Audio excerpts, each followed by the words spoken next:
Trump জানিয়েছেন, ভারতীয় পণ্যের উপর পাল্টা শুল্ক নিয়ে বিরোধ মেটার আগে তাদের সঙ্গে কোনো বাণিজ্যিক আলোচনা হবে না। তার প্রশাসন সম্প্রতি ভারতের আমদানি পণ্যের উপর শুল্ক দ্বিগুণ করার সিদ্ধান্ত নেওয়ার পর এই মন্তব্য করেন তিনি।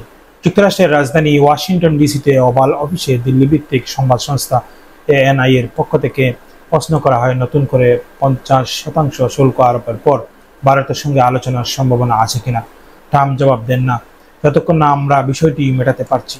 হোয়াইট হাউস গত বুধবার এক নির্বাহী আদেশ জারি করে ভারতীয় পণ্যের উপর জরিমানা হিসেবে অতিরিক্ত 25% শুল্ক আরোপ করেছে। এর ফলে আগের 25% পাল্টা সহ মোট শুল্কের পরিমাণ দাঁড়িয়েছে 50%। ট্রাম্পের প্রশাসন জাতীয় নিরাপত্তা পররাষ্ট্রনীতির কারণ দেখিয়ে সিদ্ধান্ত নিয়েছে বলে, বিশেষ করে রাশিয়া থেকে ভারতের তেল আমদানির কারণে এই 25% জরিমানা আরোপ করা হয়েছে।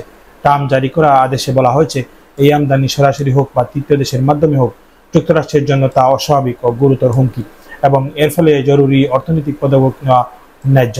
মার্কিন কর্মকর্তাদের মতে প্রাথমিক 25% পাল্টা শুল্ক 7 আগস্ট থেকে কার্যকর হয়েছে।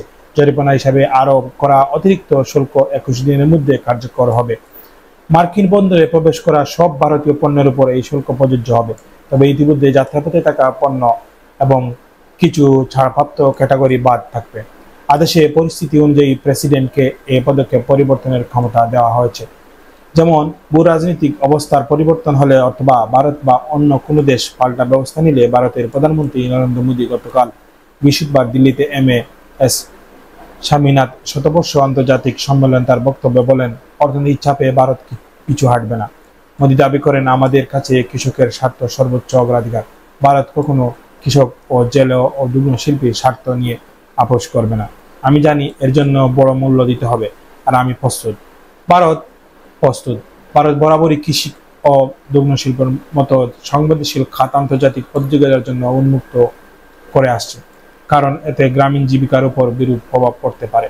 এই চলাবস্থায় দুই দেশের মধ্যে বাণিজ্যিক উত্তেজনা তীব্রতর করছে, যেখানে উভয় পক্ষ নিজেদের অর্থনৈতিক নীতি ও জাতীয় স্বার্থ অনর অবস্থান নিয়েছে।